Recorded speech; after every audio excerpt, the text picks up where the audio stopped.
the Lord Jesus Christ. ఈ దినము మీ అందరిని చూడడానికి దేవుడు తీసుకొని వచ్చినందుకు దేవునికి ఎంతో వందనాలు. మీ అందరూ మా నిమిత్తమే చేస్తున్న ప్రార్థనను బట్టి మీకు అందరికీ ఎంతో కృతజ్ఞతమైనాము. I thank God for the opportunity God has given me to see you all, and also thank you for the prayers that you are doing on our behalf unto the Lord. ఈ సమయంలో మనము దేవుని ఆరాధించి ఉంటున్నాము. అయితే దేవుని బలలో పాల్గొందనంటున్నాం. So far we have worshipped the Lord. Now we are going to take part in the Lord's table. అయితే దేవుని బలలో పాల్గొనక ముందు, before we take part in the Lord's table, దేవుని వాక్యంలో ఉండి కొన్ని మాటలు మనం చూసుకుందాం. we will see a few verses from the Word of God. యథావిధిగా మనము ఎప్పుడు చదువుకునే రీతిగా 1 కొరింథీయులకు రాసిన పత్రిక 11వ అధ్యాయము. As usual, shall we all turn to 1 Corinthians chapter 11.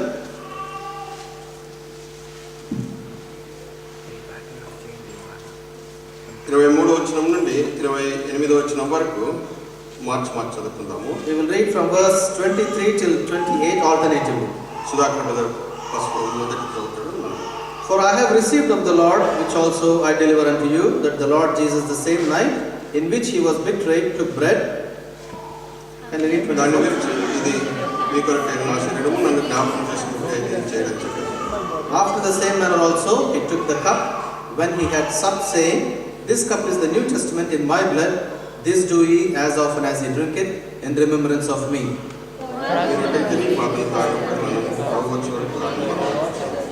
Therefore, whosoever shall eat this bread and drink this cup of the Lord unworthily shall be guilty of the body and the blood of the Lord.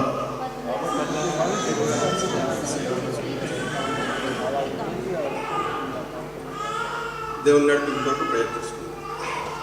We will look unto the Lord for his help.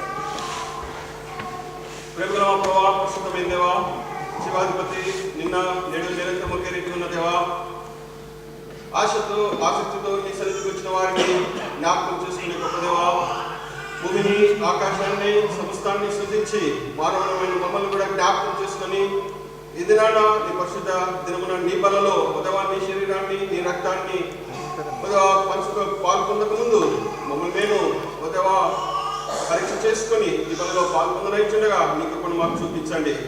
ఉదవా నన్ను నీ స్వాధీనంలోకి తీసుకోండి నాయన. నా సొంత మాటలు నా సొంత తలంపులు ఏవి రాకుండా సహాయం చేయండి. ఉదవా నీ ప్రజెన్స్ మేము ఇక్కడ చూడగలటకు సహాయం చేయండి నాయన. ఉదవా నీ పరిశుద్ధాత్మ శక్తి ద్వారా ఇక్కడ నడిపించబడడానికి సహాయం చేయండి తండ్రి. ముఖ్యంగా నీ బిడ్డ ట్రాన్స్లేషన్ చేయడానికి కావాల్సిన కృపను దయచేయండి. ఉదవా ఎంతో ఆశతో నీ బిడ్డలని సన్నిధికి వచ్చింటున్నారు నాయన. ఉదవా అక్కడ కూడా ఖాళీగా వెళ్లకుండా నీ ఆత్మ ద్వారా నింపబడిన వారమై ఉదవా నీ యొద్ద నుండి కొన్ని ఉదవా విషయాలు నేర్చుకుని వెళ్ళడానికి సహాయం చేయండి నాయన. ముఖ్యంగా ఉదవా నీ పరిశుద్ధాత్మ శక్తి కిందికి స్థలాన్ని తీసుకొని వస్తున్నాం. ఉదవా నీ ప్రశస్త రక్షణ కిందికి స్థలాన్ని తీసుకొని వస్తున్నాం. ఉదవా నీవే సహాయం చేయమని, ఉదవా నీ కృప చూపించమని, ఇది నీ సంఘంలో ఉదవా నీ బిడ్డలము, ఉదవా నీ కృప కొరకు మమ్మల్ని మేము అప్పచెప్పుకుంటున్నాం. ఉదవా నువ్వు సహాయం చేయకపోతే మేమేం చేయలేము నాయన. ఈ సమయం వ్యర్థం కాకుండా సహాయం చేయండి తండ్రి. మమ్మల్ని నేత్రాలు వెలిగింపచేయండి నాయన. ఉదవా మా ఐక్య విచారాలను కాకుండా నీ వైపు కొద్ది సమయం కేంద్రీకరించడానికి కావాల్సిన కృపను మాకు దయచేయండి తండ్రి. ఉదవా ఇక్కడ ఏ పరిస్థితుల్లో, ఎలాంటి అవసరంలో, ఎలాంటి ఉదవా సిచ్యువేషన్ లో వారు ఇక్కడికి వచ్చింటున్నారో నువ్వు సమస్తం నెరిగిన దేవుడు ఇచ్చున్నావు. కాబట్టి నీ వెళ్ళని స్వరాన్ని ఉదవా మాకు వారికి వినిపింపచేసి ఉదవా ఇక్కడి నుంచి మేము ఆనందించి నీ సన్నిధిలో బయటికి వెళ్ళడానికి యోగ్యమైన రీతిగా బలలో పాల్పొందడానికి కావాల్సిన కృపను మీరు మాకు దయచేయమని ఈ ప్రార్థన మా ప్రభు ప్రేక్షకులను అత్యున్నతంగా హెచ్చించమని యేసుక్రీస్తు ఘనమైన నామమున ప్రార్థించి వేడుకుంటున్నాము తండ్రి.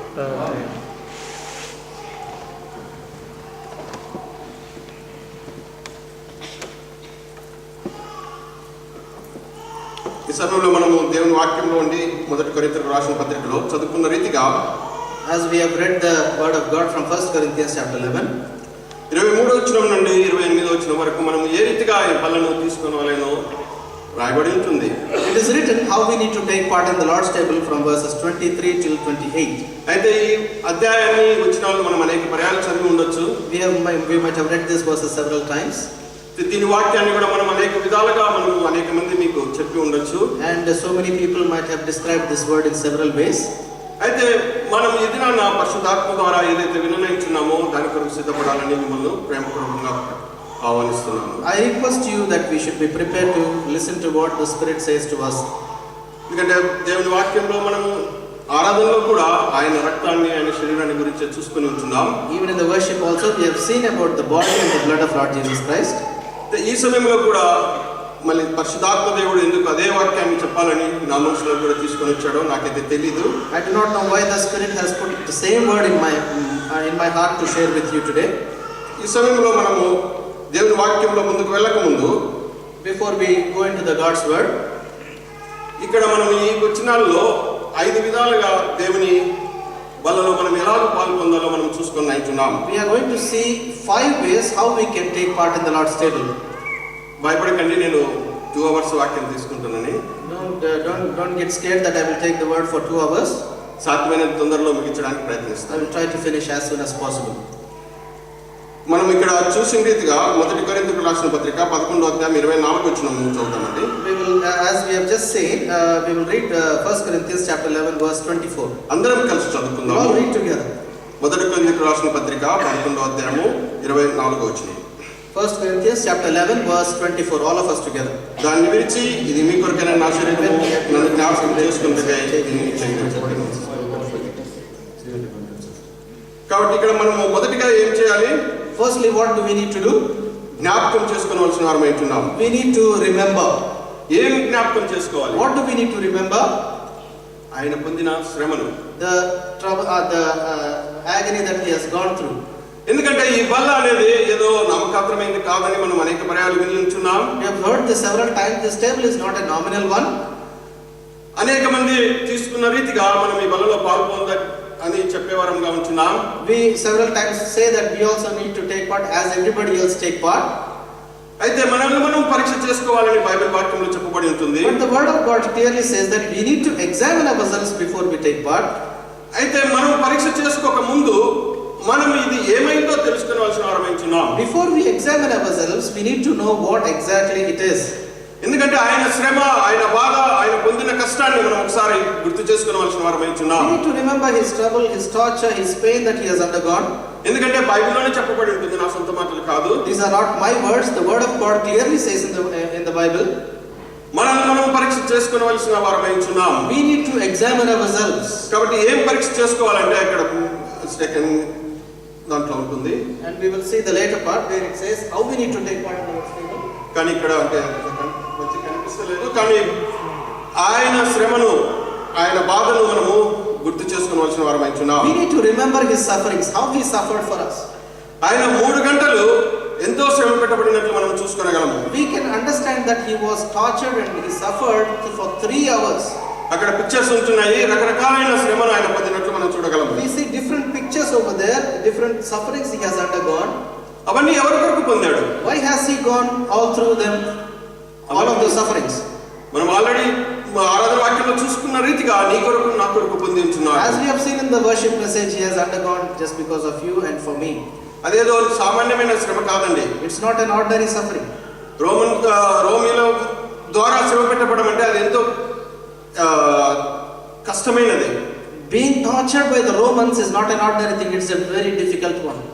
అయితే ఆ శ్రమను కూడా ఆయన భరించడానికి సిద్ధపడిన వాడిగా ఉంటున్నాడు. He was ready even to undergo that very suffering.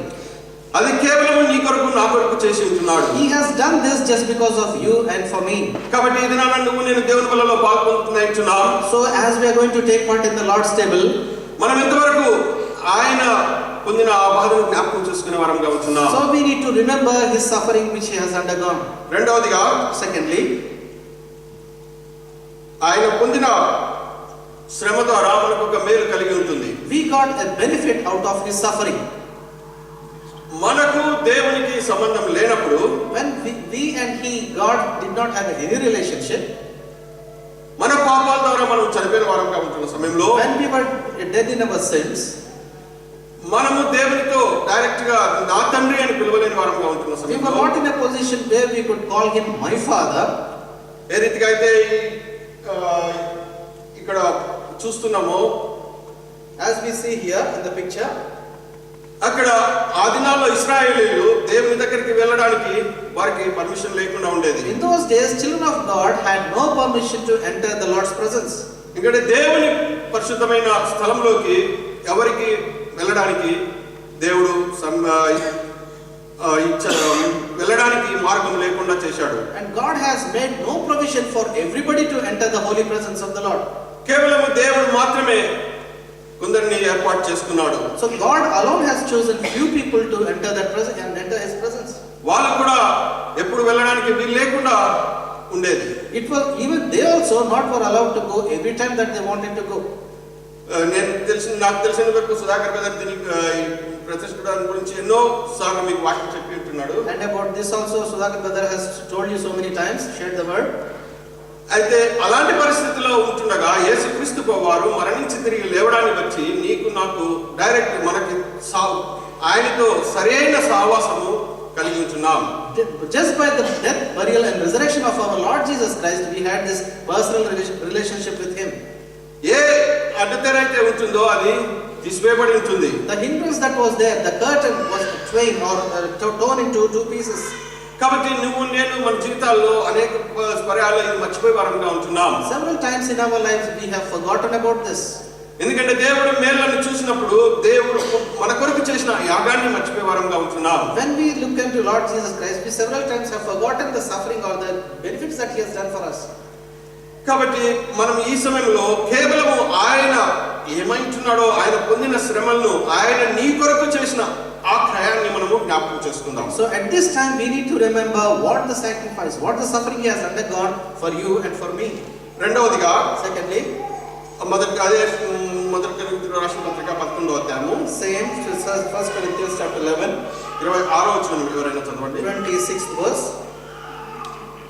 For as often as ye eat this bread and drink this cup, ye do show the Lord's death till He come.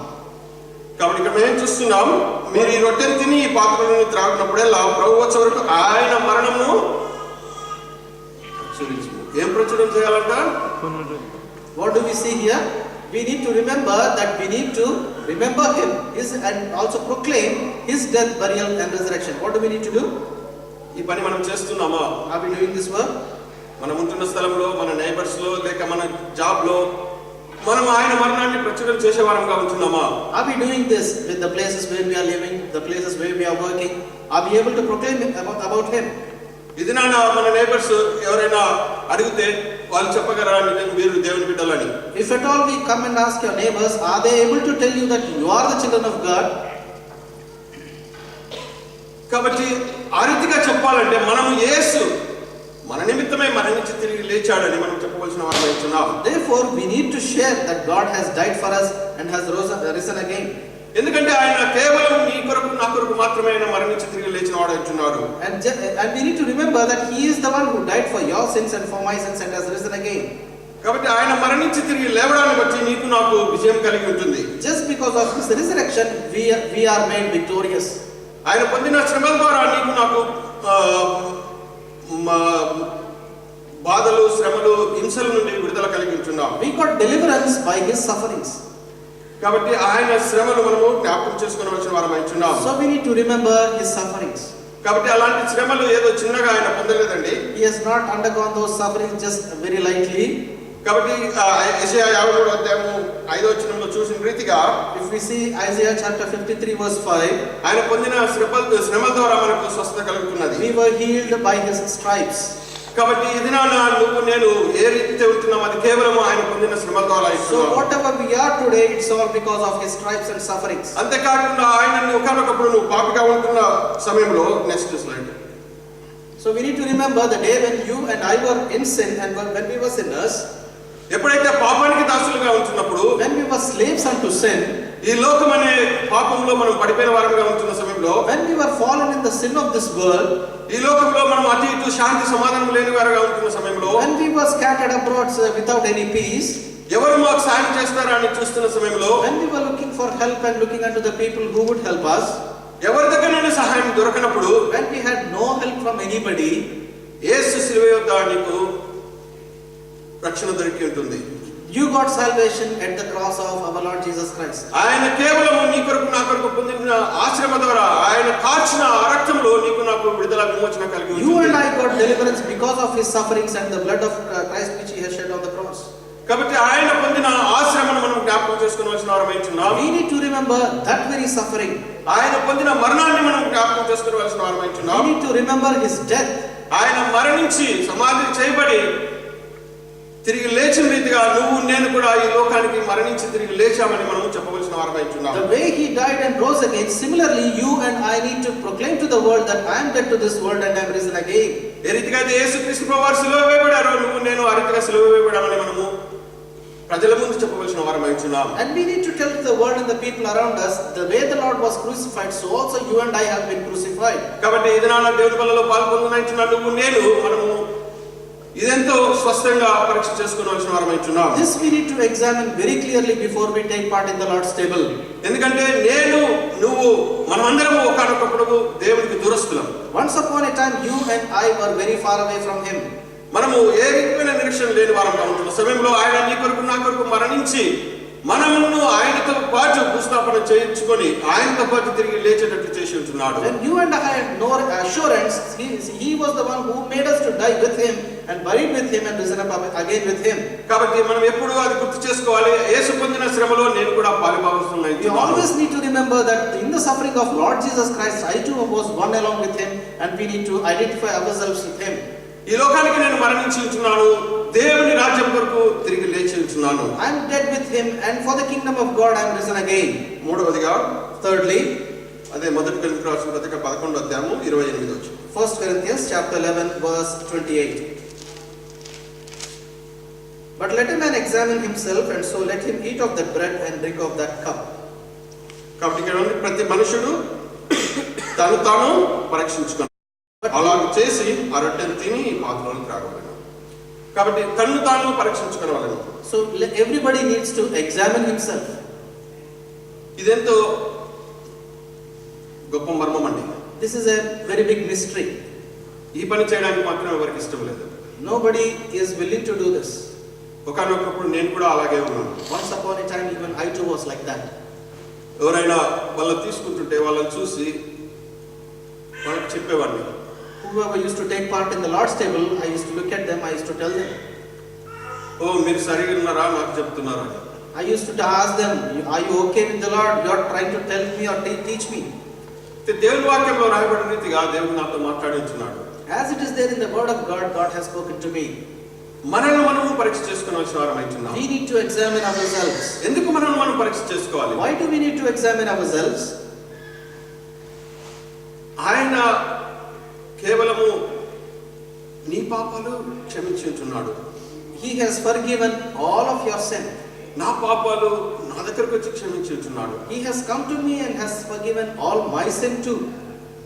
కాబట్టి ఆయన నీ దగ్గరకు వచ్చి నా దగ్గరకు వచ్చి మన పాపాలు క్షమించినప్పుడు మనము ఎవరిని పరీక్ష చేయాలంటే మనల్ని మనం పరీక్ష చేసుకోవాలి. దేవా నీకు నాకు సంబంధం ఎలా ఉంటుంది? When he himself came to you to forgive your sin, and when he came to me and forgive my sin, then what do we need to do? We need to understand the relationship between him and ourselves and to examine ourselves. ఎందుకంటే దేవుడు కేవలం మన పాపముల నిమిత్తమే మనము నష్టపోవడం ఇష్టం లేక నిన్ను నన్ను పైకి లేవనెత్తిన వాడుగా ఉంటున్నాడు. He has lifted us up because of he didn't want us to incur the loss because of the sin. చూడండి గలతీయులకు రాసిన పత్రిక 2వ అధ్యాయము 20వ వచనము. ఎవరైనా ఒకరు చదవండి. Can somebody read Galatians 2:20?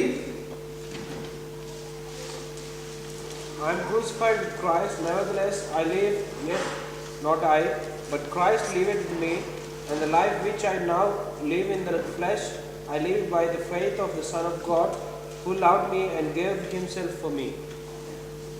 కాబట్టి మన జీవితంలో మనం ఇది పరీక్ష చేసుకోవాల్సిన వారమై ఉన్నాం. So in our lives we need to examine this. ఈ పని చేయాలంటే మనకందరికీ ఎంతో కష్టంగా ఉంటుంది. It is very difficult for us to do this. అయితే పరిశుద్ధాత్మ దేవుడు మనకు సహాయం చేయను గాక. But may the God the Holy Spirit may help us. ఎప్పుడైతే ఈ కార్యం మనం చేశామో దేవుని ద్వారా శక్తిని పొందే వారంగా ఉంటున్నాం. When we do this, we are the people who are able to get strength from him. ఎందుకంటే నేను క్రీస్తుతో కూడా సిలువ వేయబడిన ఉన్నాను. It is understood that we are crucified with Christ Jesus. అనేక మంది అనుకోవచ్చు నేను క్రీస్తుతో కూడా సిలువ వేయబడడం ఏంటి అని. Many people may understand what does it mean by saying that we are crucified with him. అయితే ఎప్పుడైతే నువ్వు నేను ఆయన బిడ్డలుగా పిలువబడిన వారంగా ఉంటున్నామో ఆయన నిన్ను నన్ను భూమి ఆకాశం రూపించకుండా ఏర్పాటు చేసుకున్నాడు. తల్లి గర్భంలో రూపించకముందే నిన్ను నన్ను ఏర్పాటు చేసుకున్నాడు. కాబట్టి ఈ లోకంలో ఎంతో మంది ఉంటున్నారు, అయితే దేవుడు నిన్ను పిలిచిన వాడిగా ఉంటున్నాడు. He is the one who has chosen you before the foundations of this world. Before you were formed in the mother's womb, He was the one who has called us unto Himself. కాబట్టి ఎవరు నిన్ను పిలవలేదు, ఆయనే నిన్ను పిలిచి ఉంటున్నాడు. There was nobody who called you. He is the one who called you. ఆయనే చెప్పి ఉంటున్నాడు, నా కుమారుడా, నా కుమార్తె అని. He is the one who said, my son, my daughter. కాబట్టి నా నామమున ప్రార్థిస్తే నేను మీ ప్రార్థన వింటాను అని చెప్పి ఉంటున్నాడు. If you pray in my name or ask in my name, I will hear you. మన పాపములు మనం ఒప్పుకునేలా ఆయన మన సమస్త దుర్నీతి నుండి తప్పించేవాడని మనం విని ఉంటున్నాం. We have heard several times saying, if we confess our sins, He is faithful and just to forgive us our sins. కాబట్టి నిన్ను నన్ను తన కుమారులుగా కుమార్తెగా స్వీకరించిన వాడుగా ఉంటున్నాడు. He has received us to be His children, His son or His daughter. కాబట్టి ఇది ఎంతో గొప్ప మర్మము. కాబట్టి నువ్వు ఎప్పుడైతే యేసు క్రీస్తును తన సొంత రక్షకుడిగా అంగీకరించి ఉంటున్నావో, ఎప్పుడైతే నీవు ఆయనతో పాటు మరణించి ఉంటున్నావో, ఎప్పుడైతే ఆయనతో పాటు తిరిగి లేచి ఉంటున్నావో, దాని అర్థం ఏంటనగా నువ్వు కూడా ఆయనతో పాటు సిలువవేయబడి ఉంటున్నావు. The day you accept Him as your Savior, the day it is understood that you also have been crucified with Him. రెండవదిగా ఇకను జీవించువాడని నేను కాదు, క్రీస్తే నా యందు జీవించుచున్నాడు. It's no longer I that liveth, but Christ that liveth in me. కాబట్టి ఈ మాట మనం అనేక పర్యాలు చెప్పేవారంగా ఉంటున్నాం. We tell this out so many times. అయితే సమయం వచ్చినప్పుడు కనిపించని వారంగా ఉంటున్నాం. When the time comes, we disappear. ఒకసారి ఆయన శ్రమను జ్ఞాపకం చేసుకుంటే, If we remember His suffering once, ఆయన సమస్తాన్ని నీ కొరకు ఇచ్చిన వాడుగా ఉంటున్నాడు. He is the one who has given you everything. ఇది నాన్న దేవుడు నీకు ఇవ్వలేదు అని చెప్పేవారు, నాకు ఇవ్వలేదని చెప్పేవారు ఎవరు లేరు. There is nobody sitting here who can say that Lord has not given me. నా ప్రార్థనకు జవాబు ఇచ్చాడు అని చెప్పేవారు ఎంతమంది ఉంటున్నారు? How many people can say that God has heard my prayer and has answered my prayers? కాబట్టి అయితే నువ్వు ఆయన కొరకు జీవిస్తున్నావా? Are you living for Him? కేవలం ఆయన కొరకు జీవించేవారే కావాలని దేవుడు కోరుతున్నాడు. Lord is seeking for the ones who live for Him. ఎందుకొరకు ఆయన కొరకు జీవించాలంటే, Why should we live for Him is, నేను ఇప్పుడు శరీరంలో జీవించుచున్న జీవితము నన్ను ప్రేమించి నా కొరకు తను తాను అప్పగించుకొని దేవుని కుమారునియందు విశ్వాసం వల్ల జీవించుచున్నాను. the life that I live in faith of Son of God who loved me and gave Himself for me. కాబట్టి ఆయన ప్రేమను మనం జ్ఞాపకం చేసుకోవాల్సిన వారం. We need to remember His love. ఒక్కసారి మనల్ని మనం పరీక్ష చేసుకుందాం. And let's all once examine ourselves. నువ్వు దేవుని దగ్గర ఎలాంటి పరిస్థితిలో ఉంటున్నావు? What condition are you in the presence of the Lord? ఆయనతో సిలువ వేయబడ్డావు అని చెప్పి నువ్వు రుజువు చేయగలవా? Can you prove that you were crucified with Him? ఆయనతో పాటు తిరిగి లేచానని రుజువు చేయగలవా? Can you prove that you were risen with Him? నువ్వు రుజువు చేయగలవా ఆయన ప్రేమలో నేను నిలిచి ఉంటున్నానని? Can you prove that to say that you are living or standing in His love? అది ఎప్పుడు రుజువు అవుతుందంటే మన ప్రేయర్ అయిన తర్వాత. That will be proved the moment we finish our prayer. ఎవరైనా వచ్చి ఒక మాట అంటే, If somebody comes and says a word at you, ఇప్పుడు మనం ఎలాగో దానికి రెస్పాన్స్ ఇస్తున్నాం? how do we respond to that? దేవుణ్ణి ఉమ్మి వేశారు, They spat upon Him. దేవుణ్ణి దూషించారు, They have despised Him. నువ్వు దేవుని కుమారుడువా అన్నారు. They have asked Him, are you the Son of God? దొంగ అతన్ని నువ్వు రక్షించుకో, నన్ను రక్షించు అన్నాడు. The thief on the cross said, save yourself and save me too. ఆయన బట్టలు తీసివేశారు, They have removed His clothes. ఆయన కొరడాలతో కొట్టారు. They have whipped Him with a hunter. అయితే అక్కడ పిలాతు అన్నాడు, ఈయనలో ఏ దోషము నాకు కనపడలేదని. And the Pilate could say, I find no fault in this just man. అలాంటి వ్యక్తిని ఆ రీతిగా శ్రమ పెట్టించున్నారు. And to such a person they have tortured him like that. అయితే ఈ దినాన నువ్వు నేను దేవుని నామమున ఎవరన్నా ఏమన్నా అంటే ఎంతవరకు రెస్పాన్స్ ఇస్తున్నావు? You and I who are called by His name, if anybody says anything at you, how are we reciprocating to it? దేవుని కొరకు శ్రమ పెట్టబడాలని దేవుని వాక్యం చెప్తుంది. God's word says that we are bound to bear sufferings. నా కొరకే నువ్వు మరణించి ఉంటున్నావు ఈ లోకానికి అని దేవుని వాక్యం చెప్తుంది. The word says that you and I are dead to this world. అయితే లోక విషయాలు అంతేకాకుండా ఎవరైనా ఒక్క చిన్న మాట అంటే మనం సహించలేని వారంగా ఉంటున్నాం. If anybody says any little word at you, we are not in a position to bear them. అంతేకాకుండా ప్రేమించలేని వారంగా ఉంటున్నాం. We are not in a position to love them. ఎందుకంటే మనల్ని ప్రేమించే వారని మనం ప్రేమించే వారంగా ఉంటున్నాం. We are the people who love to the people who love us. అయితే దేవుని వాక్యం చెప్తుంది నిన్ను ప్రేమించని వారిని ప్రేమించమని. The word of God says you've got to love the people who don't love you. ఎందుకంటే నువ్వు ప్రేమించే వారినే ప్రేమించడం వల్ల నువ్వు దేవుని ప్రేమను చూపిస్తలేవు అక్కడ. If you love the people who love you, you're not showing forth the Lord's love. ఎవరైతే నిన్ను ప్రేమించలేదో, ఎవరైతే నీ మీద వేరే విధంగా మాట్లాడుతున్నారో, ఎవరైతే నీ మీద అపనిందలు వేస్తున్నారో వారి దగ్గరికి వెళ్ళి ప్రైజ్ లార్డ్ అని చెప్పడము అది we got to say praise the Lord to the people who don't love you or accuse you or say all sorts of bad things about you. భక్ష్యవంతుల గురించి సాక్ష్యం నేను విని ఉంటున్నాను. I have heard the testimony of Brother Bhaksing. భక్ష్యవంతులు దేవుని సేవ చేస్తూ దేవుని కొరకు సాక్షిగా జీవిస్తున్న సందర్భాల్లో When uncle was living for Lord Jesus Christ as his testimony or his witness, అనేక మంది వచ్చి ఆయన్ను ఈయన చాలా ప్రాబ్లమ్స్ క్రియేట్ చేస్తున్నారు అని అన్నారు. many people have come and have complained saying that this person is creating big problems. అంతేకాకుండా ఒక సహోదరుడు నుండి ఆయన మీద ఎంతో చెడ్డగా ప్రచారం చేశాడు. And one of the brothers went on to say so many bad things about him. అయితే బ్రదర్ దగ్గరికి ఏమో ప్రైజ్ లార్డ్ బ్రదర్ అని చెప్పి బ్రదర్ దగ్గర మంచిగా కనిపించేవాడు. And when he used to come to uncle, he used to say always praise the Lord brother, and he used to be very nice with him. అయితే uncle కూడా ఏం అనేవాడు కాదు. And uncle also never used to say anything to him. అయితే ఒక దినం వచ్చింది, A day came. ఆ దినాన అతనికే అతను క్షమాపణ అడిగాడు భక్ష్యవంతుల దగ్గరికి వచ్చి. He himself, the person who was accusing, he himself came and asked forgiveness to Brother Bhaksing. నేను ఇన్ని మాటలు అంటున్నా అను, ఆ మాటలన్నీ నీకు తెలియదా అని అడిగాడు. I have been saying so many bad things about you, don't you know about them?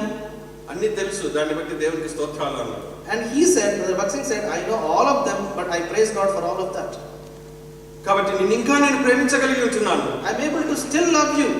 దేవుని వెయిట్ లో నేను చూచబడగలిగి ఉంటున్నాను. I am in the balance of Lord Jesus Christ. I am being weighed by Lord Jesus Christ. ఇప్పుడు నువ్వు నన్ను ఆ రీతిగా అనకపోతే, if you wouldn't have told all those things about me, నేను నిన్ను మంచిగా ప్రేమించేవాడినేమో. I would have loved you as a normal love.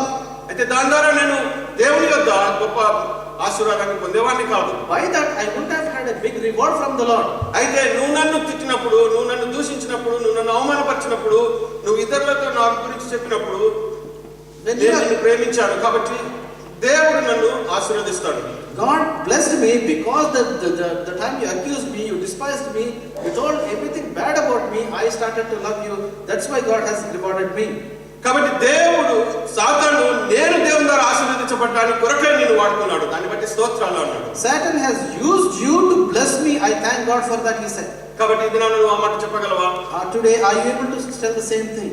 కాబట్టి దేవుడు రోమా 8:28 లో చెప్పబడిన రీతిగా అనేక దినాలుగా మనం వాక్యంలో ఉంటున్నాం. నేను రాకపోయినప్పటికీ నేను వెబ్సైట్ లో విని ఉంటున్నాను. Even though I don't come here, I've heard in the website. We have been hearing this word several times. Romans 8:28. అయితే దేవుడు నీకు ప్రతిదాన్ని మంచిగా మార్చేవాడుగా ఉంటున్నాడు. God is able to turn everything good for you, good unto you. నువ్వు చర్చికి వచ్చినప్పుడు నీతో ఎవరైనా ఏదన్నారో దాన్ని బట్టి ప్రైజ్ లార్డ్ అని చెప్పు. If anything says anything to you when you come to the house of God, say praise the Lord for that. క్షమించు వారిని. Forgive them. దేవుడు నిన్ను క్షమించిన రీతిగా As the Lord forgave you, so also you forgive them. వారు కూడా నాశనంలో నుండి జీవంలోకి మార్చబడేవారుగా ఉంటున్నారు. They also need to be delivered from destruction unto eternal life. నీకు కూడా దేవుడు బ్లెస్ చేసేవాడుగా ఉంటున్నాడు. Even God is ready to bless you. కాబట్టి ఈ దినాన నీవు దేవుని ఆశీర్వాదం కావాలా, లోక ఆశీర్వాదం కావాలా తీర్మానం చేసుకో. Today decide whether you want the blessing of this world or the blessing of the Lord. కాబట్టి ఎవరిని ఏం అనద్దు. Don't say anything to anybody. Praise lord చెప్పు. Just say praise the Lord. వారు కూడా మార్చబడతారు. They also will change. వారు కూడా దేవుని రాజ్యంలో చేరబడేవారుగా ఉంటున్నారు. They also will be the people who will be entering into the kingdom of God. ఎందుకంటే నీ ప్రేమను బట్టి వారు మార్చబడేవారుగా ఉంటున్నారు. Just because of your love, they are going to transform. అంతేకాకుండా దాన్ని బట్టి దేవుడు నిన్ను ఆశీర్వదించేవాడుగా ఉంటున్నాడు. Just because of that, Lord is going to bless you.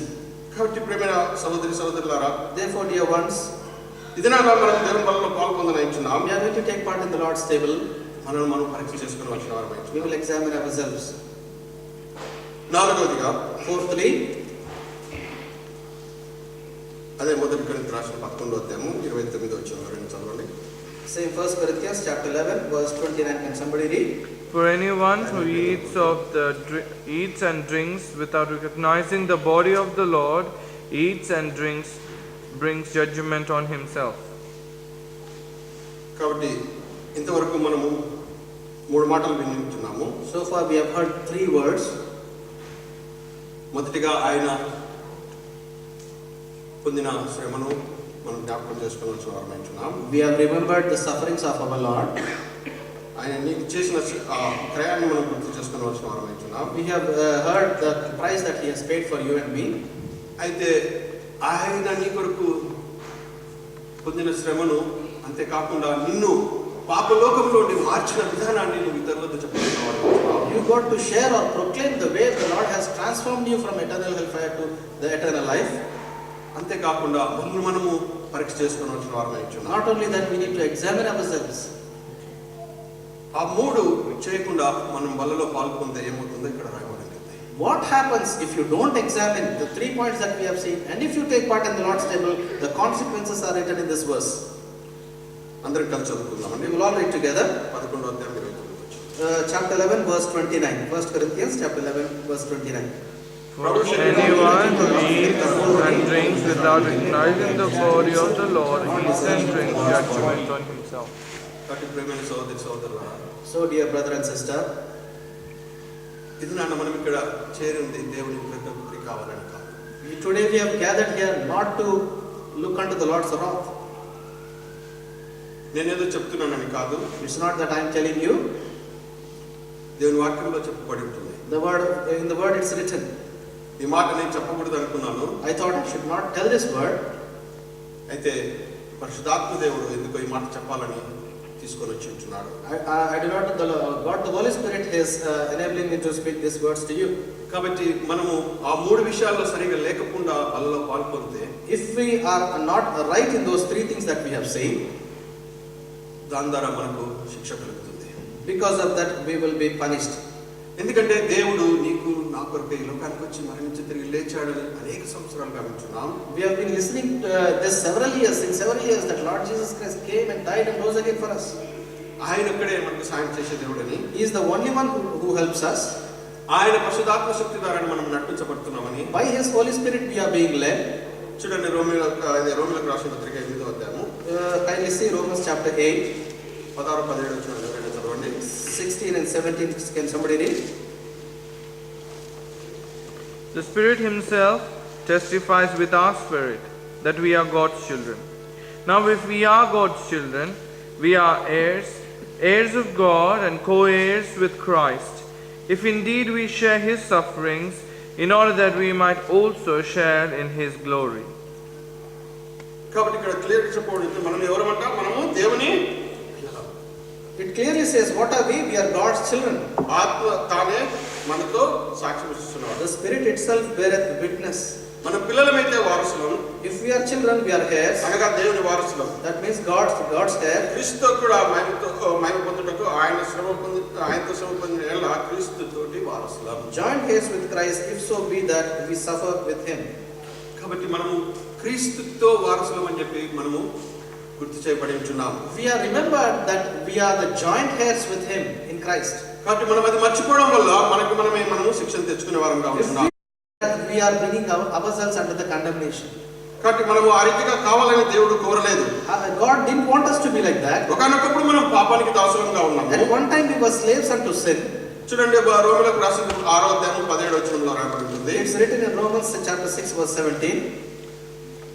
ఎవరైనా ఒకరు చదవండి. మీరు పాపమునకు దాసులై ఉంటిరు గాని ఏ ఉపదేశ క్రమములకు మీరు అప్పగింపబడితిరో దానికి హృదయపూర్వకంగా లోబడిన వారై పాపం నుండి విమోచించబడి నీతికి దాసులైతిరి. ఇందుకు దేవునికి స్తోత్రం. కాబట్టి పాపం నుండి విమోచించబడి నీతికి దాసులై ఉంటున్నాం. We have been delivered from the slavery of sin and have become the servants of righteousness. కాబట్టి ఆయన కుమారులమై ఉంటున్నాం, ఆయన బిడ్డలమై ఉంటున్నాం. We are His children, we are His ones. కాబట్టి దినాన బలలో పాల్పొందేటప్పుడు మనం పరీక్ష చేసుకోవాల్సిన వారమై ఉంటున్నాం. So we need to examine ourselves before we take part in the Lord's table. కాబట్టి మనము ఆ మూడు విషయాల్లో కరెక్ట్ గా ఉండి బలలో పాల్పొందినప్పుడు మాత్రమే మనము దేవుని శక్తిని పొందే వారంగా ఉంటున్నాం. We will be strengthened by His strength only if we examine ourselves in the 3 points that were discussed. అప్పుడు మాత్రమే ఆయన శక్తిలో మనము నిలవగలము. Then alone we can stand in His strength. ఆయన వచ్చినప్పుడు ఆయనను చూడగలము. And we can see Him when He comes again. చూడండి, 5వదిగా Fifthly, 1 Corinthians 10వ అధ్యాయం 16వ వచనం. 1 Corinthians chapter 10 Verse 16. 10వ అధ్యాయం 16. 1 Corinthians chapter 10 verse 16. ఎవరైనా అక్కడ చదవండి. The cup of blessing we bless, is it not the communion of the blood of Christ? The bread which we break, is it not communion of the body of Christ? For we being many are one bread and one body, and we are all partakers of that one bread. కాబట్టి ఇక్కడ మేము ఏం చూస్తున్నాం, మనమందరము 17వ వచనంలో చెప్పిన రీతిగా As we see in verse 17, what are we? We are all together. మనమందరము We are all ఒక్కటే రొట్టెలో పాలు పొందుతున్నాము. We are all taking part in one bread. ఆ రొట్టె ఒక్కటే. The bread is one. గనుక అనేకమైన మనము ఒక్క శరీరమై ఉన్నాము. Even though we are many, we are one in Christ. కాబట్టి ఈ మర్మాన్ని మనము ఎరగాల్సిన వారమై ఉన్నాము. This mystery we need to understand. ఎప్పుడైతే ఆ 3 విషయాల్లో మనం కరెక్ట్ గా ఉంటామో, If we are proper in those 3 things, 4వ విషయ ప్రకారం మనం దేవుని బిడ్డలంగా చేయబడే వారంగా ఉంటున్నాం. ఆయన ఉగ్రతకు పాలు కాని వారంగా ఉంటున్నాం. Fourthly, we would be His children and we would be delivered from the condemnation. దాని ద్వారా మనం అయిపోయే వారంగా ఉంటున్నాం. ఆయన శరీరంలో ఒక అవయవంగా చేయబడే వారంగా ఉంటున్నాం. If we do them, what are we becoming? We are becoming a part of His body.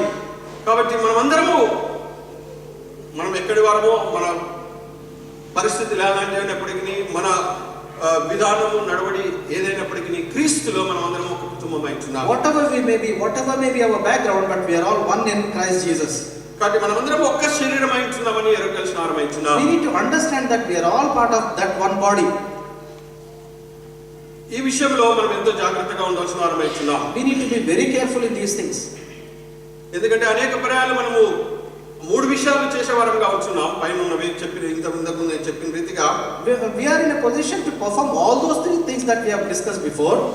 అయితే ఆయన శరీరంలో నేను ఒకటే ఉంటున్నామని గుర్తించడంలో మనము వెనుకంజ వేసే వారంగా ఉంటున్నాం. We are failing in the fact to understand that we are the part of that one body. ఇది ఎంతో గొప్ప మర్మమైన విషయము. This is a very big mystery in the word. మీకు టైం మీరు కావాలంటే ఇంటికి వెళ్ళి ఎఫెసీయులకు రాసిన పత్రిక చదవండి. ఎఫెసీయులకు రాసిన పత్రికలో దీని గురించి స్పష్టంగా రాయబడి ఉంటుంది. Kindly go home and read book of Ephesians. It is very clearly written in the book of Ephesians about this. ఇది మనం దేవుని బలిలో పాల్పొందుతాక మనం ఇది ఎంతో పరీక్ష చేసుకోవాల్సిన వారమై ఉన్నాం. As we are going to take part in the Lord's table, these things we need to examine very clearly. ఎందుకంటే నువ్వు నేను ఒక శరీరంగా చేయబడకపోతే, if you and I were not being made the part of this one body, ఎప్పుడైతే బలిలో పాల్పొందుతున్నామో, the moment you take part in the Lord's table, అది ఏదో శారీరకమైన బలగా ఉండేదిగా ఉంటుంది. that will be a normal table. It's a natural, a carnal table. 16వ వచనం మనం already చదివి ఉంటున్నాం. Already we have seen in verse 16. కాబట్టి ఇదేదో లోకరీతిగా చేసేది కాదు. This is not the one that is done in a worldly way. మనకైతే అక్కడ రొట్టె కనిపిస్తుంది, ద్రాక్షరసం కనిపిస్తుంది. We are able to see the bread and the cup as well. అయితే ఆ మర్మం ఏంటనగా నువ్వు నేను ఒకటే ఉంటున్నామని రుజువు చేసేదిగా ఉంటుంది. The mystery behind it is to show forth that we are all one in that one body. అయితే ఈ బలలో పాల్గొనేటప్పుడు మనం ఒకటి ఎంతో చాలా జాగ్రత్తగా ఉండాల్సిన వారమై ఉన్నాం. We got to be very careful when we take part in this table. ఎందుకంటే ఎప్పుడైతే మనం ఒక శరీరంగా ఉంటామో ఆ శరీరంలో ఒక భాగంగా ఉంటున్నామని గుర్తించాలి. When we are in the body, we need to understand that we are one of the part of that body. తర్వాత ఈ బాడీలో ఒక అవయవంగా ఉండి మళ్ళీ ఇంకొక బాడీలోకి వెళ్ళి ఇంకొక అవయవంగా మారలేము మనం. Being part of this one body, we cannot be the part of the other body elsewhere. కాబట్టి దేవుని బలిలో పాల్గొంటున్న నువ్వు నేను ఎంతో జాగ్రత్తగా ఇది పరీక్ష చేసుకోవాల్సిన వారమై ఉన్నాం. Therefore we need to examine ourselves very clearly, very perfectly before we take part in this. ఎందుకంటే ఎప్పుడైతే నువ్వు ఈ బలిలో పాల్గొంటున్నావో ఈ శరీరంలో దేవుడు ఏర్పాటు చేసుకున్న ఈ సంఘంలో, ఈ శిరస్సుగా ఉంటున్న ఈ సంఘంలో నువ్వు ఒక అవయవంగా ఉంటున్నావని గుర్తించవలసిన వాడుగా You ఉంటున్నావు. need to understand the head of this church, which is Lord Jesus Christ, which is chosen by Him. You are the part of this house. కాబట్టి అలాగే నువ్వు ఎరిగి ఉంటేనే బలిలో పాల్గొనడం మంచిది. If you realize that fact, it is better than alone to take part in the Lord's table. కాబట్టి మనం ఒకే అవయవంగా ఉండగలం, కానీ అనేక అవయవాలుగా ఉండలేము. We can be one as one part, but we cannot be like all other parts too. కాబట్టి దేవుని రాజ్యంలో కూడా అనేక సంఘాలు ఉండొచ్చు, అనేక విధాలైన ఉండొచ్చు. అయితే నువ్వు ఏ శరీరానికి కట్టబడుతున్నావు, ఏ శిరస్సుకు కట్టబడుతున్నావో ఆ శిరస్సులో నువ్వు కట్టబడుతున్నావా లేదా చూసుకోవాల్సిన వాడు There వహించున్నావు. may be so many assemblies in the kingdom of God, but you need to clearly understand to which body you belong under the head of headship of Christ. Which part and which part of the body are you belonging to? That you need to understand. ఎందుకంటే ఆ బాడీలో ఉన్న ప్రతి అవయవము దేవుని కొరకు వాడబడుతుందిగా ఉంటుంది. Every part that is there in the body is to be used for the Lord's glory. ఆ బాడీలో ఉన్న ఒక అవయవము పడిపోతే ఏమైతుంది? What happens if one of the part fails or falls off? బాడీకి అంతా బాధ వచ్చేదిగా ఉంటుంది. And there is if that happens, it's a pain to the body. కాబట్టి నువ్వు ఆ రీతిగా ఉండొద్దని దేవుని నామమున మిమ్మల్ని బతిమాలుకుంటున్నాను. I don't want you to be like that in the name of Lord Jesus Christ. ఎందుకంటే ఏ బాడీలో అయితే ఉంటున్నావో దాని క్షేమాన్ని నువ్వు కొరవలసిన వాడవైచున్నావు. You got to see the welfare of the body in which you are attached and being the part of that body. అంతేకాకుండా నువ్వు ఒక తప్పు చేయడం వల్ల బాడీకి అంత ప్రాబ్లం రాకుండా చూడవలసిన వాడవైచున్నావు. You got to make sure that there is no pain because of the reason that you are the part of that body. నీ వల్ల సంఘానికి ఎక్కడ అవమానం రాకుండా చూసుకోవలసిన వాడవైచున్నావు. You got to make sure that you should not be the reason for the shame that comes to the assembly as you being the part of that body. ఎందుకు ఆ రీతిగా ఉండాలి? Why should you be like that? దేవుడు సంఘాన్ని తన పెళ్లి కుమార్తెగా సిద్ధపరిచేవాడుగా ఉంటున్నాడు. God is preparing his church as his groom. కాబట్టి ఇక్కడ దేవుడు ఒక పెళ్లి కుమార్తెను సిద్ధపరుస్తున్నాడు. Lord is preparing his groom here. కాబట్టి మనకు ఈ సంఘంలో దేవుడు ఒక శిరస్సుగా ఉంటున్నాడు. God has been ahead in this house. మనమందరము అవయవాలుగా ఉంటున్నాం. We are all the parts of that body. మనమందరం కలిసి కట్టబడినప్పుడు దేవుని శక్తిని పొంది దేవుని దగ్గరికి వెళ్ళవలసిన వారమైచున్నాం. When we are built up like that, we are the one who would get strength from him and we will be going to the Lord. లేకపోతే బుద్ధిగల కన్యకలు బుద్ధి లేని కన్యకల వలె మనం కూడా Otherwise we also will be like one of those unwise women who were lost. కాబట్టి ఆ రీతిగా ఉండొద్దని దేవుడు ఇది నన్ను ఏర్పాటు చేసుకొని ఉంటున్నాడు. God has chosen you and me that we should not be like the ones that we have seen. ఎందుకంటే ఆయన ఒక దినాన్ని రానయించున్నాడు. There's one day he's going to come and he's going to come back again. అది నువ్వు నేను ఎత్తబడాల్సిన వారమైచున్నాం. That day you and I need to be taken up with him. ఎందుకంటే ఆయన మహిమతో తిరిగి వచ్చేవాడుగా ఉంటున్నాడు. When he's coming back in glory, already ఆయన వెళ్ళి ఉంటున్నాడు. he has already gone to heaven. ఆయన తిరిగి రానయించున్నాడు. And he's going to come back again. వచ్చినప్పుడు ఆయన నిన్ను నన్ను తీసుకొని వెళ్ళేవాడుగా ఉంటున్నాడు. When he comes back, he's going to take you and me unto himself. అయితే ఈ దినాన ఆయన వస్తే నువ్వు నేను ఆయనతో వెళ్ళగలిగే వారంగా ఉంటున్నావా? If he comes today, are you in a position that you and I would be caught up with him? కాబట్టి మనం పరీక్ష చేసుకోవాల్సిన వారమై ఉంటున్నాం. So therefore you and I need to examine ourselves. ఒకవేళ ఆయన వస్తే ఆయన చూడడానికి సిద్ధంగా ఉండాలి. If he comes, we should be ready to see him. లేక మనం చనిపోతే ఆయన దగ్గరికి వెళ్ళే వారంగా ఉండాలి. And if at all we die before that, we should be ready to go and meet him. కాబట్టి ఇది నా దేవుని బలలో పాల్పొందుతున్నా నువ్వు నేను. Today as we are taking part in the Lord's table, మనము ఈ 5 విషయాలు పరీక్ష చేసుకొని దేవుని బలలో పాల్పొందాం. we need to examine these 5 things before we take part in the Lord's table, and that's how we need to take part. దాని ద్వారా దేవుడు వస్తే ఆయన్ను సిగ్గులేని వారంగా చూడాలి. If we do then, if Lord comes the second time, we can face him without any shame.